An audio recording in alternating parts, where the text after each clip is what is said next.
If you're striving for a truly cinematic experience in your home theater, you likely already know a projector is going to give you the best results. But what are the features you really need, and what kind of quality do you want? These days, it's all about 4K resolution, and several projectors can also deliver this ultra-high definition format. I'm Erin for Best Buy Canada's blog, and I recently had the opportunity to test out a new projector from BenQ. It's the 4K BenQ TK800. I'll tell you all about it, but first, mash that like button and hit us up with a sub so we can get future reviews directly to you. The BenQ TK800 is definitely light and portable. In the box, you'll find the projector, the AC cord, and a remote control. The projector is white with a neat iridescent blue faceplate, making it a little more interesting than the average projector. There's not a whole lot of setup to do. Just plug in the power, connect your peripheral of choice after that. I'm not going to go through the full list of specs, but if you want them, head to blog.bestbuy.ca. There are several ways to connect devices. You can connect a computer via the PC or VGA connector. There's 2 HDMI ports, plus a mini USB, a regular USB or Type A, an RS-232 connector, plus spots to plug in a remote trigger and an aux plug for audio out and an audio in. I chose to connect a Roku 4K media streamer to test out the device, and it was all up and ready to go in a moment. While it's easy enough to adjust the image size and the focus using the 2 wheels on top of the projector and employing the grid guide found in the menu, you can also use auto keystone, though it doesn't appear to be what you think it is. It turns out there's not much auto in auto keystone. It won't size the image for you. Instead, it lets you use the cursor controls to make adjustments, and I don't really call that automatic.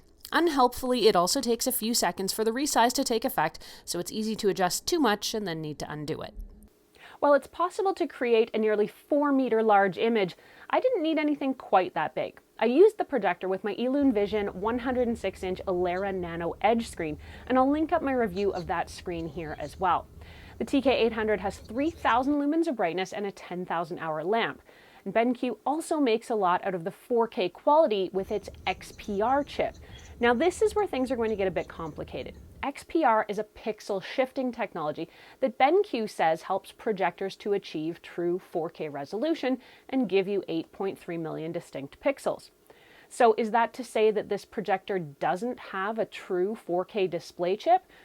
Getting answers on this was not easy. On BenQ's website, nowhere does it list the projector's native resolution, saying only that the resolution is 3840 by 2160.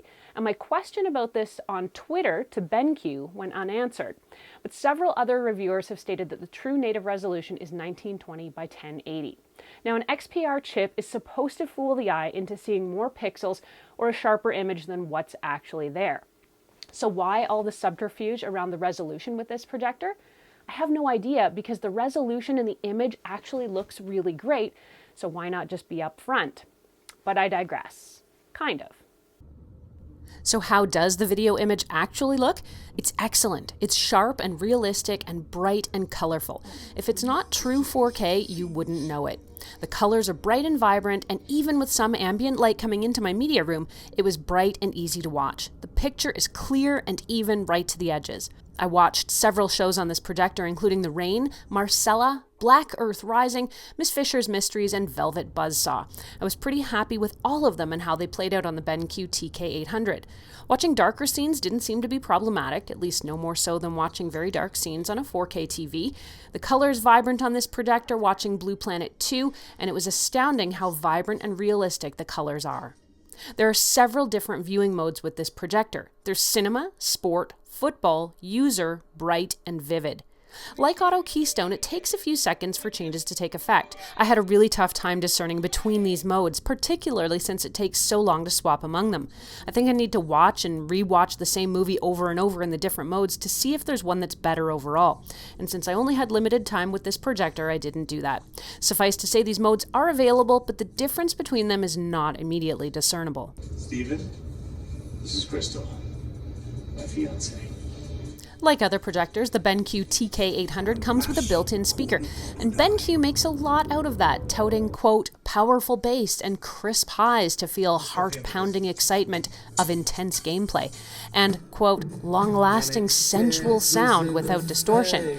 Okay. Again, let's be honest, you definitely need some kind of external speakers with this device if you want to get any joy at all from this machine. The speaker does sound okay, but it's very mono sounding, it's somewhat tinny, and there's really no bass to speak of. Sensual sound quality? No. You definitely need to connect it to a proper sound system. Overall, if you're looking for a great quality home theater projector, you'll be really happy with this one. The color, resolution, and detail in this projector is outstanding. My chief complaints are around the switching of the settings. It takes a long time, sometimes up to about 6 seconds for any changes to actually take effect on the screen, so it does make it feel as though the projector is a bit laggy. The speaker also does not live up to the BenQ hype, but the video quality is really, really great. If you want to read more about the BenQ TK800, head over to blog.bestbuy.ca where we've put a full write-up, and you can post any questions you have either there or here on the YouTube channel. If you liked this video and found it helpful, please hit that like button and consider subscribing, since it does help us keep making more videos that we hope everyone out there can watch, enjoy, and learn from.